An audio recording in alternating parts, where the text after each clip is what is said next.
I confronted Kim Jong-un. He said, I have a red button on my desk, meaning a nuclear button. I said, I have a red button on my desk too, but it's bigger and stronger than yours, and mine works. We have evil that lurks around the corner without the uniforms. Ours is harder because the people that we're going against, they don't wear uniforms. They're sneaky, dirty rats. Wouldn't you love to see one of these NFL owners, when somebody disrespects our flag, to say, get that son of a bitch off the field right now, out, he's fired. He's fired! And your father was never considered smart. He was never considered a good senator. He was only a good vice president because he understood how to kiss Barack Obama's ass. America was founded on liberty and independence, and not government coercion, domination, and control. We are born free, and we will stay free. Good morning, everyone. Hello, I'm Tabitha Hassell with Tabs on Tap. Happy Monday morning. For some of us, not for me. Good morning, Daddy. Good morning, Kim. I am really having a rough morning, a really rough morning. It's so weird. And I know we've all had these days, but I'm usually awake at, 3:30, 4 a.m., 5 a.m., wide awake for absolutely no reason, wishing I could sleep. Last night, I even went to bed early. And I always set my alarm either way because I'm always like, you never know. You just never know. So I always set my alarm. But here's what's so weird. This morning, I did wake up at like 3:30, 4 o'clock, and I'm like, I have got to go back to sleep. And because I'm trying to, with this anti-inflammatory, plan of mine, sleep is an integral part, of course, of keeping inflammation down, keeping your body in check, your metabolism and everything else. I'm like, I've got to go back to sleep. Well, here's what's crazy. When my alarm went off, I thought, oh, I don't have to get up this morning. It's Sunday. Nope, it's Monday. And then I laid there for quite a while. And then I woke up and I'm like, wait a minute. Today's Monday. I've got to get up. So that kind of pushed me late. So I'm starting late. The more I talk about it, the later I'll be. Good morning, Linda. Kim, yes, those were really good, weren't they? I love that. Donald Trump's 5 best moments. He's had so many. There, you could probably have a top 100, couldn't we? If there's anything about Donald Trump, he definitely puts some zingers out there. I love the way he talks, and he's always been that way, of course. But having him as president and being able to freely speak in that way and not scripted, like somebody like Obama, or Hillary Clinton or somewhere Kamala, it's pretty nice. And speaking of them, we've got a lot to cover today in a short amount of time. We've got to end the show before 9 a.m. because at 10 a.m. Eastern time and 9 a.m. Central, we have Donald Trump, who is going to make a very big announcement. I think we all know what that is going to be, and we're going to talk about that here shortly. So, the takeover of Washington, D.C. And what is that really about? Is it truly about fighting crime, or is it about something much larger and broader? So we're going to get into that. Good morning, Sherry. And did I already say that? Sometimes I say hi to people and then I backtrack. I'm like, did I say that? Anyway, you guys can watch me unravel and lose my mind this morning. It is a crazy Monday morning for me. I have done so much in the short amount of time I've been up. I had to go out and deal with chickens and all kinds of other stuff, answer emails. And it's like, finally, I get to the easy part, which is us getting together to talk about these very important issues.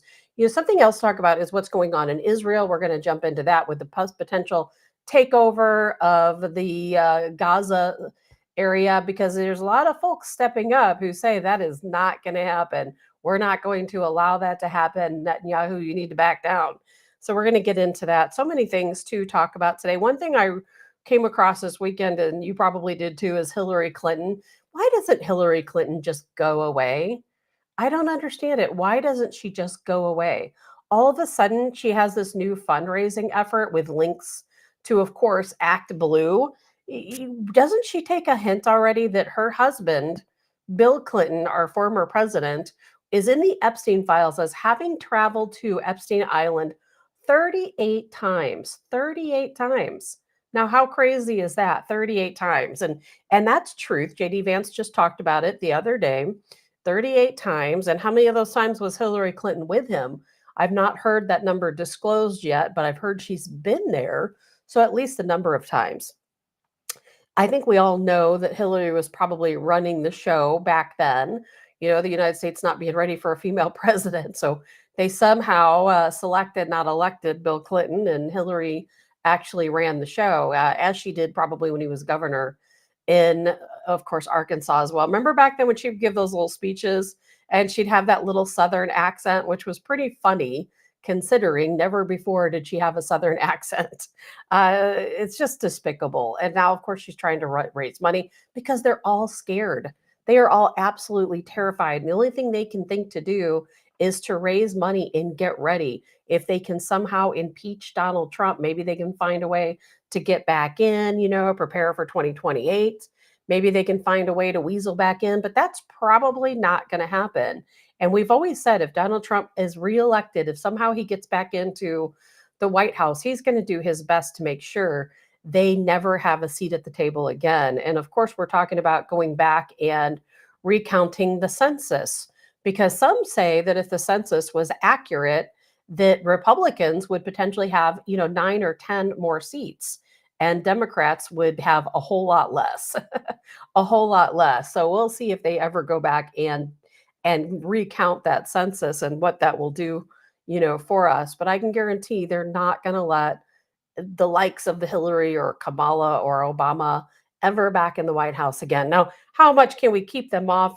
I don't know, because things are looking a little crazy right now, a little bit crazy. And there's just so much going on. Netanyahu, of course, that's a big story today and going into the week. There's a lot of big things going on this week. And one of the situations, I've got a little video of Netanyahu talking here about the takeover of the Gaza area. Now, I get where he's coming from, and I think you do too, where, of course, he feels threatened by Hamas. Look what Hamas did to the Israelis, back on October 7th. It was unspeakable, unheard of. Then they take all these, of course, hostages. We've seen what has happened to some of these hostages, obviously not only losing their lives, but some of them being actively starved to death right now as we talk. So there's a lot going on. And I understand where he's coming from. He's been hurt deeply, by Hamas. And obviously he wants to eradicate Hamas altogether. But the question I think I have, and we probably all have, as does other, world leaders, is that how do you really eradicate Hamas, without just killing everyone? Because you don't know who Hamas is.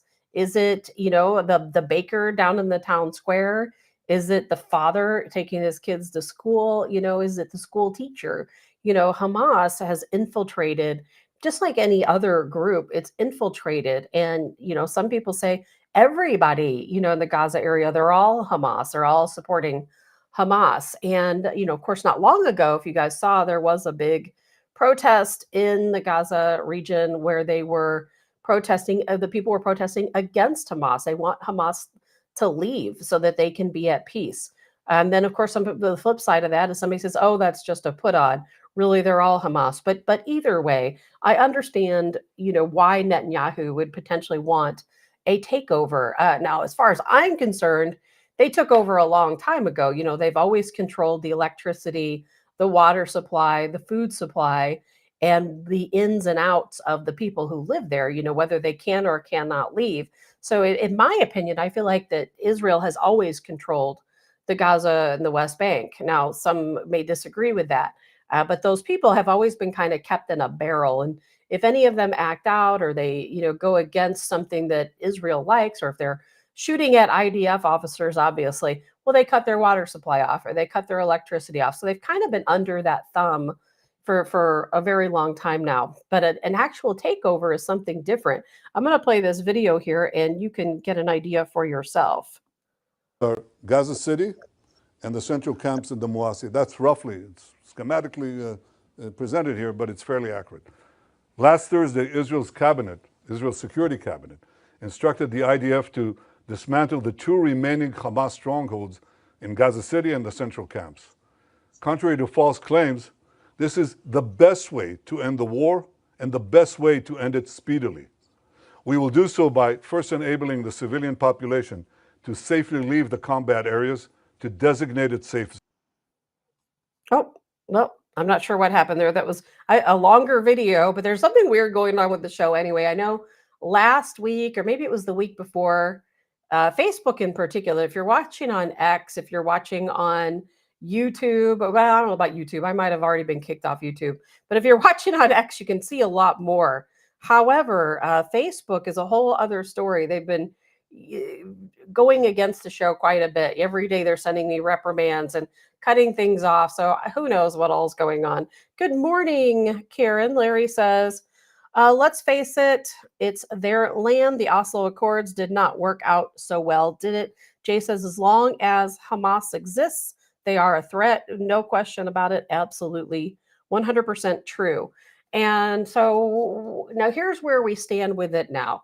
Most people say, okay, let's let Israel go in, take over Hamas, separate the people, get rid of go into the Gaza area, get rid of Hamas, separate the people, just like Netanyahu's plan.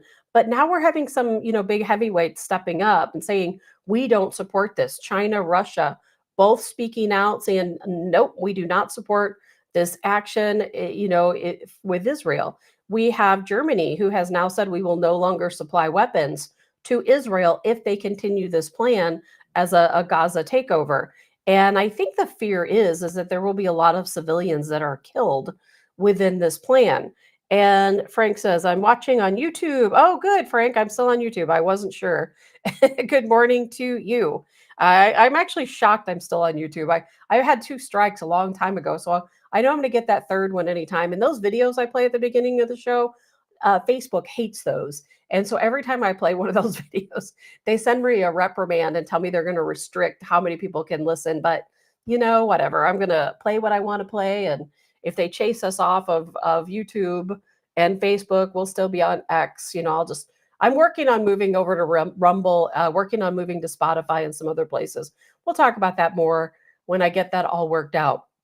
It's been very difficult to do, but I'm getting the assistance of AI to help me sort it all out because I'm not a very technical person when it comes to that. But either way, we'll see how things go with Israel and this takeover.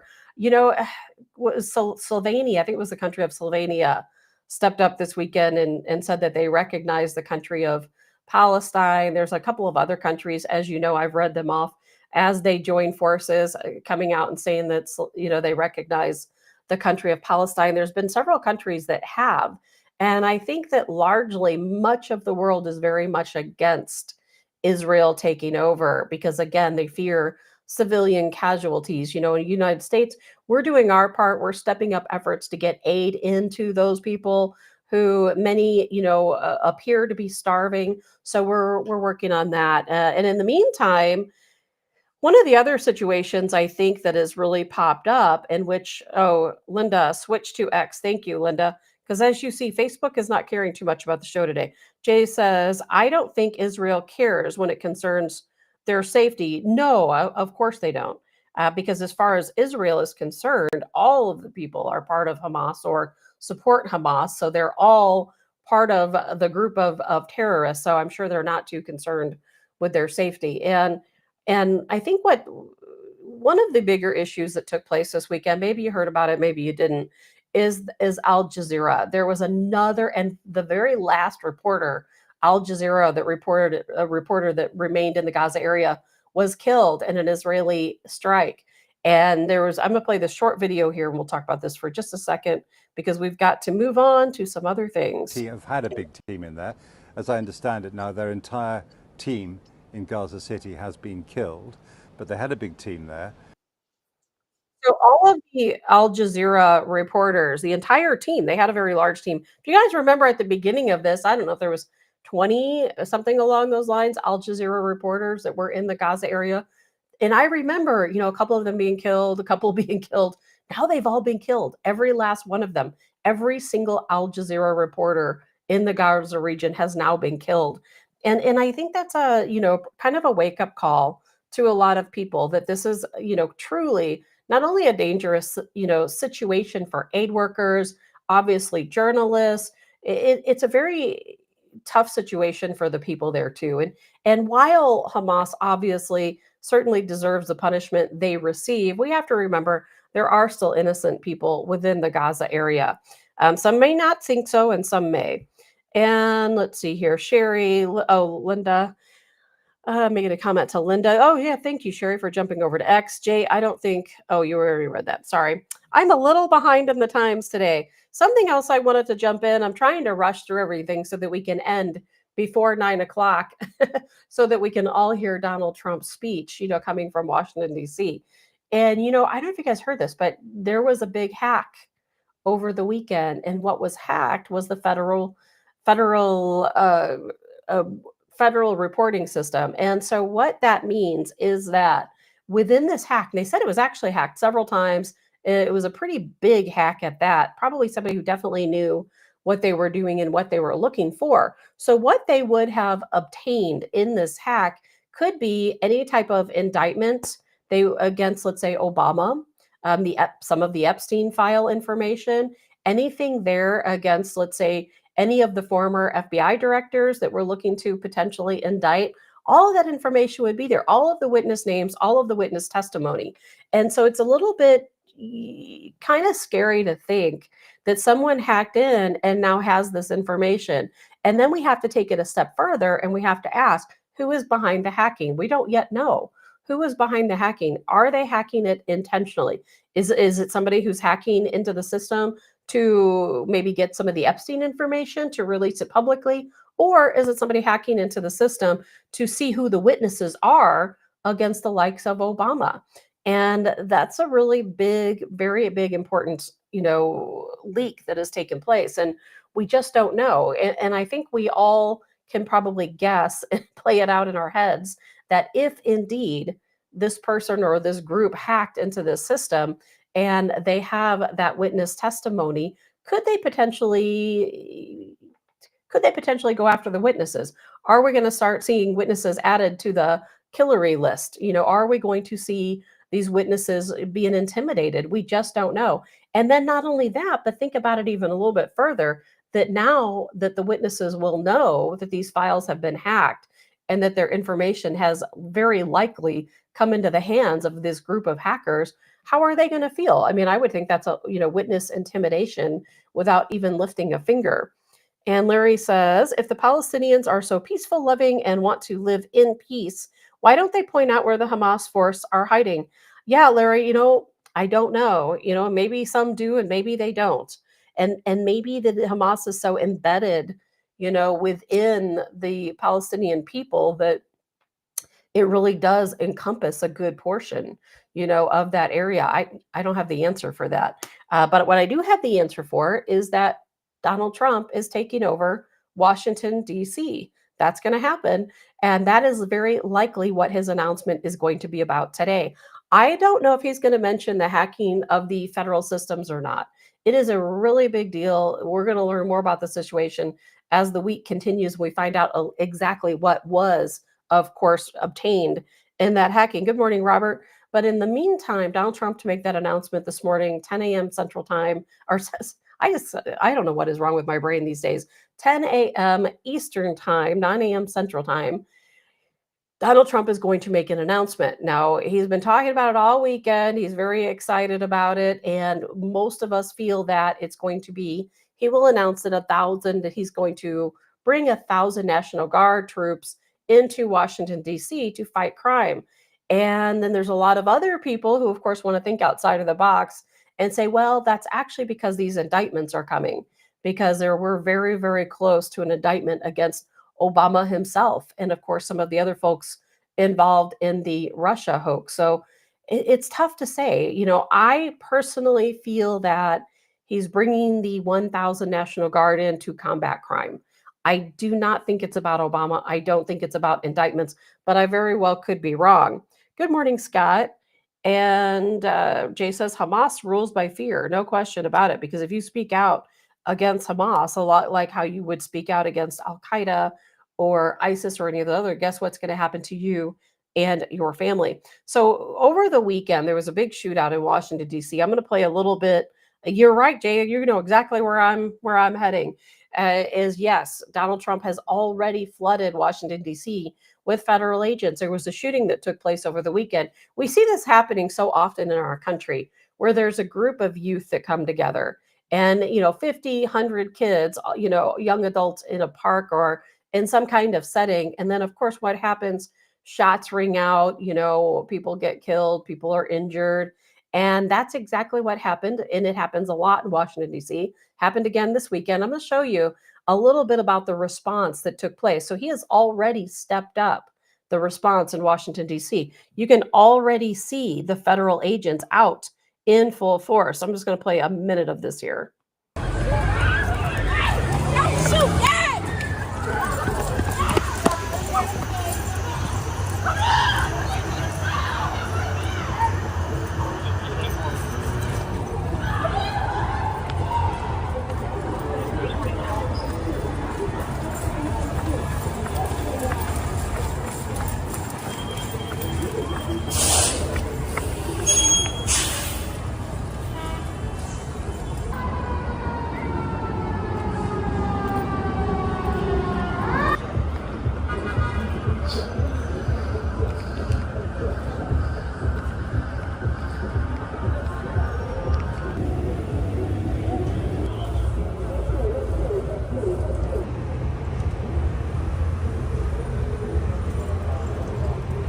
They arrested someone. He's in the car behind me. Very quick response here by transit, metro, and some federal assets. So that's a much longer video. I'm only going to play that little short piece of it so you can see that Donald Trump is already tackling violent crime in Washington, D.C. But having think about that, 1,000, Washington, D.C. is not very big. Having 1,000 National Guard troops in Washington, D.C. is a really big deal. It's a huge deal. And not only that, but Donald Trump has also stated that they're going to move all the homeless out of Washington, D.C. Now, where they're going to take them and what they're going to do, I've not heard the proposition for that. Maybe we'll hear it in the announcement today, but there's a lot of homeless that are in Washington, D.C. He said that they're going to remove the homeless. They're going to make sure that Washington, D.C. is the safest city, safest area in the United States. And they said it's one of the roughest. Now it's going to be one of the safest. And, I'm sure you do know that Donald Trump has been tough on violent crime all along. Even in his prior term, he was very tough on violent crime. Now, he's going to start with Washington, D.C. Now, wouldn't it be nice if after we see the greatness that comes to Washington, D.C., due to these, of course, National Guard troops being there, wouldn't it be nice if we saw them in other areas? How about St. Louis, where we were one of the most violent cities in the country? What about Los Angeles? I was just reading the craziest story in Los Angeles about this group of people. I'm not going to show you the video because it's too long. 4 criminals, okay? In Los Angeles, there's 4 criminals, these 4 guys, and they're illegal, of course, imagine that. And they have robbed one Home Depot store 200 times. Home Depot, 200 times. And many, all of the Home Depot stores in the general area, they've robbed multiple times, but they keep coming back to one. They get arrested and then they let them back out. They get arrested, they let them back out. And now these people, think about that, have robbed Home Depot over 200 times, these same 4 guys who work together as a team. It is the craziest story. And you can't tell me that that's unique to Los Angeles. I am sure that's happening all across the country. We have got to tackle violent crime one way or the other. And good morning, Winston. And let's see here. Colonel Joe Adams, one of our favorite folks that we have not forgot about. Kim says 199 times too many. Lock them up for good. Glenn says, I thought Kehoe was going to fix St. Louis crime. Yeah. They've all promised. None have come through. Colonel Joe Adams of the Washington Guard, what will be the rules of engagement by the National Guard? Colonel Adams, that's a very good question. I am sure Donald Trump will fill that in today during his speech, but I don't know. I hate to say this, but and I love the National Guard. I'm definitely not speaking out against the National Guard or, of course, against Donald Trump for ordering the National Guard to Washington, D.C. But quite often, like we saw in Los Angeles, during these most recent riots, they bring the Washington Guard in, but it's not effective if they're not able to do anything. Just a show of force to bring them in. They're all just, standing there as a deterrent. But the problem with crime these days is deterrents no longer work. There used to be a time when you could call the National Guard in, and the National Guard would stand on the street. They'd stand in front of businesses. They would do all these different things, and the deterrence alone, just by their presence, would stop crime. That doesn't happen anymore. You know why? Because we've got all of these different groups educating people, and they're educating them to say, this is how far you can go before the National Guard will react. They're just there as a deterrence. They cannot touch you. They cannot arrest you unless you touch one of them, unless you physically assault one of the National Guard officers, troops. They cannot do anything to you. And we saw that play out in Los Angeles most recently, and in San Francisco, where we had the National Guard standing in front of the different ICE offices. Well, the people who were out there running around like crazies, they knew what they couldn't do. So the Washington Guard was completely helpless, in those situations, because those people would just go in and they throw rocks, they throw bricks.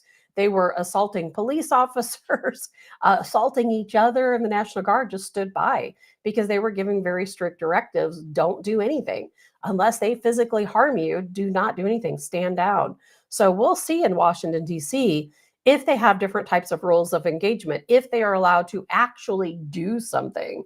We haven't seen them given that opportunity to do anything for quite some time. So we'll see how that works. And let's see here. And I'd be curious, Colonel Adams, what you think they're going to be doing. Frank says, I believe the hacking is an inside job. I think so too, Frank. Trump is still trying to get these staffers and employees that are working for the Democrats. I think that's a very good possibility. Jay said he's flooding DC with federal agencies already. Yes. And let's see. Making my way down. Glenn says, shoot to kill. Not a bad idea, because I'll tell you what, if the rules of engagement were shoot to kill, when you're committing these violent crimes, I think we'd have a lot less violent crimes. Stop and frisk. Whatever happened to that? They call that the Terry stop and frisk. Well, you know what? If we stopped and frisked like we used to do, we'd have a lot less crime now, wouldn't we? But of course, we can't violate the rights of the criminals, can we? That would just be such a terrible thing. It's okay for you to get shot, robbed, what have you, but God forbid you violate the rights of the criminals. What would happen then? You'd get sued and their families would become millionaires, wouldn't they? We've seen it many times, many times. Jay says the Guard will likely be severely limited. Absolutely so. And oftentimes Guard members are not issued ammunition. Also true. Colonel Adams, is it possible to deputize the National Guard? I don't know, Colonel Adams. I don't know. I would certainly think so. Doesn't it? Didn't that happen in Texas? I'm not sure, but I thought that happened in Texas when they were trying to secure the border, that they deputized some National Guard members. But I could be 100% wrong on that. But I know they deputized citizens down there in Texas, of course, along the southern border. We're going to see how this plays out in Washington, D.C. I can't wait to see it play out, quite honestly, because you know what? If you're like me, you're so tired of seeing these groups of young people get together and then they have that mob mentality, and they're, look at what happened to that couple in Ohio that got in that big fight, and the woman was beat severely. The guy was beat severely. Then the woman was beat severely. And I know they set up a GoFundMe for her. The last time I looked, her GoFundMe was up to almost $600,000. And no one held responsible in that assault, which is even crazier, because guess what? The people in that city, I think, was that Cincinnati? The people in charge said, oh, the real victims were the attackers and the real instigators were the couple that were assaulted. So nothing really came of that last time I checked up on it. But, it's going to be very telling what happens in Washington, D.C., because if, in fact, Donald Trump can stop the violence from happening, if we can continue the pattern of peace, then we're going to know, that'll be like a test case, what we can do across the rest of the country. Because, violence is at an all-time high right now in Washington, D.C. As you guys recall, one of Elon Musk's Doge guys, I can't remember that guy's name, but he was recently attacked. There was a woman being carjacked. He jumped in to assist, and instead he got beaten, fairly severely. And I think that's kind of what spurred this whole thing, because Donald Trump knows him personally, just a young guy who's there, serving our country and doing everything he could, of course, to fight the money that was funds that are stolen, of course, by Democrats, and then to get beaten in this way. It's absolutely horrendous. So if it works out in Washington, D.C., if we can keep crime down, if they can figure out I don't know what they're going to do with the homeless. Again, that's a bigger question, because he said the homeless are leaving. So where are they going? Are they just going to move them to the outskirts of town? And then once they do, how are they going to keep these people out? How are we going to keep this up on an ongoing, basis? And then I think we all know what's going to happen. These young people, the people who were involved in the shooting that I just showed you the video of, well, they're just going to go somewhere else and start crime, in other areas. They're not going to just go home and sit at home at night and say, oh, we're not going back out. We're just going to stay home now that the National Guard's out. That's not going to happen. They're just going to go to an outlying area where they can all congregate. And so it's one of those situations where it's like, how far do you have to go to stop this from happening? And, it happens in St. Louis City. We know it does. If you go down on Washington Avenue on a lot of weekend evenings, sometimes even during the week, right about 17th Street in Washington, there's a lot of craziness that goes on all up and down that area, sometimes over by Keener Plaza, where there are just mobs of young people that get together and wreak havoc, in the traffic there. And we've seen it play out over the years. It's not something new. I know there's a lot of business owners in St. Louis City, and I am sure that that's the same case in Washington, D.C. and a lot of other areas where we have business owners, let's say in the city of St. Louis, who are very concerned because they know that these young people are coming into their businesses, and they know it's just a matter of time before someone gets shot, maybe in the employees, maybe other patrons. And they've come up with their first line of action, of course, is to say, well, you have to be 18 years or older to come in, or if you're under 18, then you have to have a parent or guardian with you. And that cuts down on it to some degree, because a lot of these people who are causing trouble with this mob mentality are younger than 18. However, it doesn't completely stop it. They still have people that come in, and it's when they talk to me about security measures, I'll tell them, it's not a matter of if, it's a matter of when. Eventually someone's going to get shot, and that has led to some of these businesses just closing their doors, or like, I can't deal with it anymore. They're either going to decide to some of the people I know who are business owners have retired early, because they're like, I can't fight this. I have no backup. No one's helping me, fight violent crime. It's a very frustrating situation. Yeah, Jay, look at the landing in St. Louis. It used to be awesome. Yeah, back when I was, oh, Glenn said it was Big Balls that got beat. That's right. I knew he had some weird name. I just couldn't remember what it was. By a gang of 12, yes. When I was in, I don't know, 21, no, well, I had to have been a little bit older than that. I was probably about 23 or 24 when we'd go down, maybe 25, down to the landing and hang out. I didn't go there very often because I had a young son at that time, but we'd go down there once in a while, and it no issues at all. There was, never any problems that I can recall. I wasn't down there that often, but now it's like a ghost town. It's crazy. You'll get little spurts of things. Businesses will open. And I hate that for the young people in the St. Louis area right now, because that was such an amazing time to be able to go. I am so glad that I grew up in the, 80s and 90s, because I was able to experience life before all of this crazy crime took place. There was crime back then. We were still very cautious in what we did, to some degree, but nothing like what it is now. Nothing. These days, you go to the grocery store and you got to worry about getting carjacked or somebody pushing you in your car and kidnapping you. Crime is out of control. Absolutely out of boomers. Yep. Back in the day, I spent a lot of time at Boomers. Boomers was probably my favorite place back then, and to Sundeckers. Those were the two places when I was a young person I hung out. Pam says, I have a friend that lived in a penthouse apartment off Washington, and he is scared to go out at night. Pam, that exactly what happened to me. I lived in a loft right there at Locust in Washington, that block between Locust and Washington. And I was pretty close to the headquarters, where the St. Louis City Police moved. And I was right by Schlafly. If you know where Schlafly is, I was right next to Schlafly across the street. And I'll tell you, it was crazy. I moved there because I thought this will be fun. I'm downtown. I can walk to these different restaurants and places and have a good central location so I can work, nearby and everything. And the opposite happened. At nighttime, I would hear, gunfire just constantly.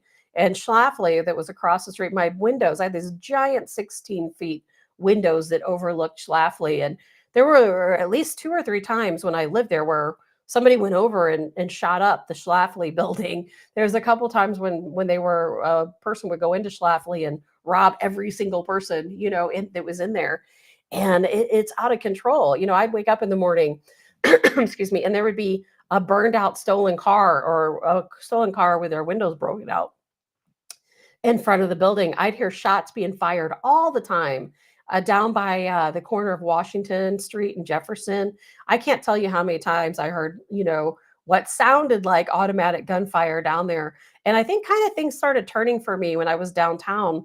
When I would be out in the car, our parking lot, I felt fairly safe in our parking lot. It was not gated and it was not indoor parking. It was outside parking, but it was fenced in, just not gated. And one night I was out there and I was parked on the street because there was nowhere to park in the parking lot. And a SUV came by and I saw all these guys sitting inside of it with, some pretty heavy duty, weapons. Definitely, AR-15s, AK-47s and that type of situation. And they were wearing body armor. They were definitely not police officers. And I kind of thought, okay, this is what we're dealing with now. And then things continued to escalate. And I got to the point where I was walking to my car at night and I would see headlights and I'd have to duck between the cars. And I thought to myself one night, I'm like, what am I doing? If I have to duck between cars when I see headlights, I shouldn't be living here. And so therefore that was the end of that. Good morning, Phyllis. So we'll see how that plays out. Again, Donald Trump joining us, gosh, in just 10 minutes to talk to us about fighting crime in Washington, D.C. And a lot of people, again, saying that this is really about indictments against Obama. And if that's the case, there's a lot of folks saying that's why this hacking occurred, because they want to, of course, they want to intimidate the witnesses prior to these indictments. The grand jury is convening, as you know, to listen to all of this testimony against Obama, against some of the other folks involved in Russiagate. We've talked about that many, many times. And it's a crazy situation because these were all sealed records that were hacked. Sealed records, you would have no way to access these records unless you hacked into the system. Now, I know, was it you, Jay? Somebody said that maybe it's an inside deal. And maybe it is an inside deal. Maybe Donald Trump is trying to get in because, the sealed records are not just related to the Russia hoax or any of that. The sealed records are related to a lot of different cases, including the Epstein files, including files against Donald Trump. So there are some people out there who do think that maybe we hacked into the system to get that information that they had about Donald Trump so we could build our case against the likes of Obama. Because again, they're not going to give us that information, what they have against Donald Trump. The only way to get that is to get into the system and see what's in those sealed files. But I don't know. I do not know. I don't know. We're just going to see how it all falls together. I know this is a big week coming forward. I know Donald Trump, I don't think he's going to talk about Nancy Pelosi today. I wish he would. But this was something he released yesterday. This was one of his statements. He said, crooked Nancy Pelosi and her very interesting husband, and I think we all know why he calls her husband interesting. It says, beat every hedge fund in 2024. In other words, these two average minds beat all of the super geniuses on Wall Street, thousands of them. It's all inside information. Is anybody looking into this? She is disputing. She's a disgusting degenerate who impeached me twice on no grounds and lost. How are you feeling now, Nancy? So I did a little bit of research. Now, Pelosi's stock portfolio, think about this, grew between 54 and 70%, 54%, 70% in 2024. That outperformed both the S&P 500 and all of the major hedge funds. So how is that even possible? And of course, he called her husband interesting, probably because of that very weird ordeal that happened at his San Francisco home. Remember that when this weird guy in his underpants um, attacked him? It was a very weird story there. And I will always believe there was a lot more to the story. I will always believe that those two knew each other and something happened that night where it was a little bit of a dispute that occurred that went a little too far. And of course, remember back then there were other people that stepped forward who weren't supposed to step forward, who worked in local law enforcement and said, oh yeah, we've been there before, nothing new. So I think there's a lot more to that story that, again, we'll probably never know. Now, something else I want to talk about. We don't have a lot of time because I want to end the show so we can all get out and watch that conference with Donald Trump. But this is really important. I'm looking at a graph right now of the federal debt ceiling. Now, this is a really big deal. Our total U.S. debt has officially crossed above 37 trillion. Now, we expected this to happen. And what we're hoping is that the tariffs will offset the debt ceiling because, as you recall, we got rid of the debt ceiling. There is no more debt ceiling. We still refer to it as the old debt ceiling. But remember, Speaker Mike Johnson said, there's no need to have a debt ceiling. We don't need it. Let's just get this big, beautiful bill out, and then we'll make up the money on the end side and make America great again. Now, I hope they're correct because, again, right now, 37 trillion is our U.S. debt. Back in, I'm going to look at this graph. Back in 2018, we were right about 20 trillion in debt instead of 37 trillion in debt. So we've definitely gone up significantly. There have been no dips down at all, just continuing to go up. We've hit the debt ceiling many, many times.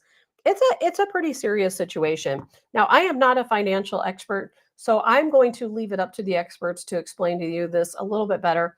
I'm going to play a very quick video clip to tell you how important this week is when it comes to our financials. We've got to start thinking, are these tariffs really going to pay off? We know they've already brought in, $150 billion, quickly approaching $200 billion. Is it really going to offset, especially this week when we're going to find out the interest rates may go up? That could be a big problem. Let me just play the quick video for you. They can explain it better than I can. This week is about to be brutal. Here's the 4 events that could break the market, especially the first one. Because on Tuesday, August 12th, at 8:30 in the morning, every investor and trader's eyes will be on this report. This report could tell us if the tariffs are finally having an impact on inflation. I'm talking, of course, about the Consumer Price Index Inflation Report. The headline CPI is expected to go up from 2.7 to 2.8%, and the core CPI, which excludes food and energy, is expected to rise from 2.9 to 3.1%. But Thursday could also be crucial because we're getting the Producer Price Index, which represents inflation at the wholesale level. So it's inflation companies like Walmart seeing the goods they buy, not what the end consumers see. And because it's further upstream in the supply chain, the PPI can sometimes show inflation trend before other indicators. Third, we have 9 companies reporting their earnings this week. Not much on Monday, but on Tuesday we have Kava, Circle, and CoreWeave. On Wednesday we have Tencent and Cisco, and on Thursday, we have Applied Materials, John Deere, and New Holdings. Friday is pretty calm, and if you're wondering how to get this earnings calendar every week by email, you can simply create an account on Quarter Chart. Finally, on Friday, August 15th, we have an important report that will show us how consumers are spending, giving us more insight into how the economy is doing. I'm talking, of course, about the retail sales report, and we will break it down with other major macro news during the week, so if you don't want to miss anything, tap the follow button. All right. They explained it far better than I do. I follow a lot of different financial reporting. I am not a financial expert and have been warned many times not to give financial advice because I don't want anybody coming back and suing me. But again, a big week to watch, as you was just laid out before us. 37 trillion we have reached in the U.S. debt. It's kind of scary in my opinion. Robert said when Obama took office, it was 9.2 trillion. It's kind of crazy to think that we're at 37 trillion today. That's a very scary thing. If you're like me and you've watched the debt clock over the years, seeing these numbers as astronomical. And again, it's not against Donald Trump. He's a financial wizard, in my opinion. We're going to see how he's able to turn this around. Now, he claims through tariffs. However, something I want to throw in there, BRICS is growing rapidly. I mean, BRICS is going rapidly. And I'll tell you, these countries who don't want to be part of our tariffs, who don't want to deal with us, all we're doing is we're just forcing them to go the way of BRICS. Think about this. BRICS right now, this is where they stand today. And then where are they going to stand? Because now we hear that they're going to potentially allow Venezuela to join. Several other countries recently applying who don't want to deal with United States tariffs. So BRICS currently controls, think about this, 30% of the entire world's economy, 43% of oil production, 25% of exports of goods, 46% of the world's population. That is about to shift. Whenever they take on Venezuela, which is absolutely expected to happen, when that happens, Venezuela is a huge exporter of oil. Venezuela sits on top of a lot of oil. And what will happen, of course, that will also come under that BRICS umbrella. That will give them that little boost in the global GDP that they are looking for. And they are growing rapidly. And the entire point of BRICS is to get away from the West. And sometimes I hate to even be part of the West, quite honestly, because I'm thinking we are always doing everything wrong.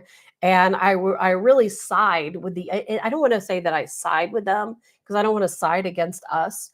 But I think we know what our country has done under Democrat rule for so many centuries, quite honestly, since we first began as I guess I shouldn't say century, since we first began as a country. And before us, of course, what was taking place over in Europe, they group us all together. And BRICS is doing everything they can to rise up and fight against us. And I don't know that sanctions are going to be, or the sanctions against, of course, some of these countries and the tariffs against some of these countries are going to bring back what we're expecting them to bring back. I'm not convinced of it. So we're going to see how it plays out this week. We've got to do something. We're heading towards a point of no return with this debt. I don't know what's going to happen. I don't know if it scares you as much as it does me or not. Robert says automotive supply industry is way above 4%. Many materials are over 50% increases. It's going to hurt us in a bad way. Scott says good and all. I'm not sure what you mean, Scott. And are you saying good on all? And then Robert says BRICS still needs our and Europe's markets. They cannot internally sell enough to each other. I would think so, Robert, but they're doing pretty darn good on their own, aren't they? As a matter of fact, I don't feel like they need us at all. They've made leaps and bounds since BRIC first began, and more countries wanting to join them all the time, because you know what? It really is a power struggle between BRICS and NATO. All right, it's 9 a.m. Good morning, Scott. I don't want to keep you guys because Donald Trump has a big announcement that we need to, of course, all go and watch. I can't wait to see how all this plays out. I'll be back tomorrow. Well, I know I was kind of rushed today trying to go through this stuff. We'll have a lot more time tomorrow. I will not oversleep, and we'll cover a lot of these bases. And we're going to come back to these indictments and that hacking in Washington, D.C., because J.D. Vance made an interesting statement that he fully expects there to be many indictments coming, of course, with these grand juries convening to hear all of the Russia hoax scandal. So we'll talk more about that tomorrow. I hope you guys have a really good day. We're all going to go and find out what Donald Trump has to say. We'll talk about that tomorrow also. I'm Tabitha Hassell with Tabs on Tap. Have a good day, everyone.